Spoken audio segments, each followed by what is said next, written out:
Hi everyone, welcome back to Microbiogenics.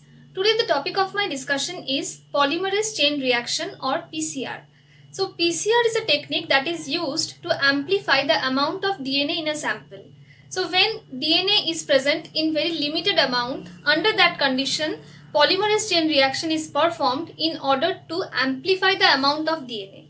PCR reaction consists of three phases: denaturation phase, annealing phase and elongation phase. So these three phases consists of a single cycle of PCR. So when these three phases are completed, then we can say that one cycle of PCR is over. So after the completion of these three phases, one cycle of PCR is over.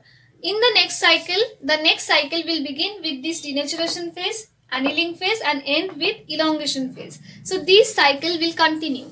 This cycle will go on and on and on until and unless the reaction is stopped. So this is what PCR reaction is. Now let's look what are the requirements of polymerase chain reaction. So by this process of polymerase chain reaction, we are amplifying the DNA. And DNA can be amplified by the process of replication only. We can amplify DNA by replication. By this process, we are just replicating the DNA. So the reagents, the components, the requirements that are required for normal DNA replication are required in this case also. So the first thing that we need is DNA. Secondly, for replicating the DNA, what things are essential?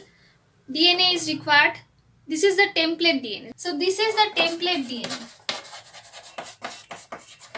Secondly, we need primers. So the second requirement is primers.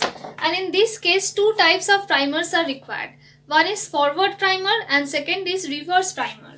So one is forward primer and second is reverse primer. So forward primer is called as FP and reverse primer is called as RP.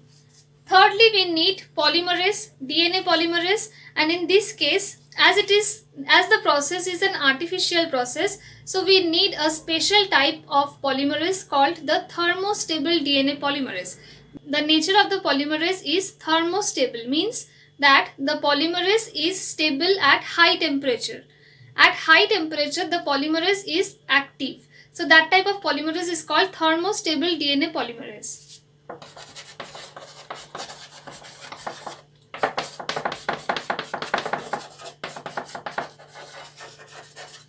Example of a thermostable DNA polymerase is Taq DNA polymerase.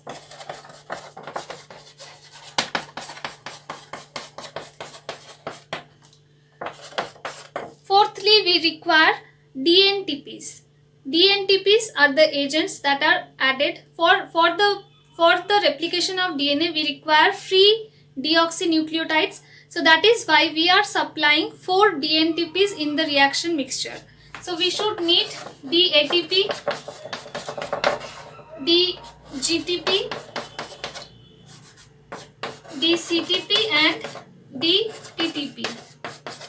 So we require all the free deoxynucleotides in the reaction mixture. For PCR reaction, we require a reaction mixture that contains template DNA, the two primers, forward primer and reverse primer, thermostable DNA polymerase and the 4 free DNTPs. So these are the requirements for a polymerase chain reaction.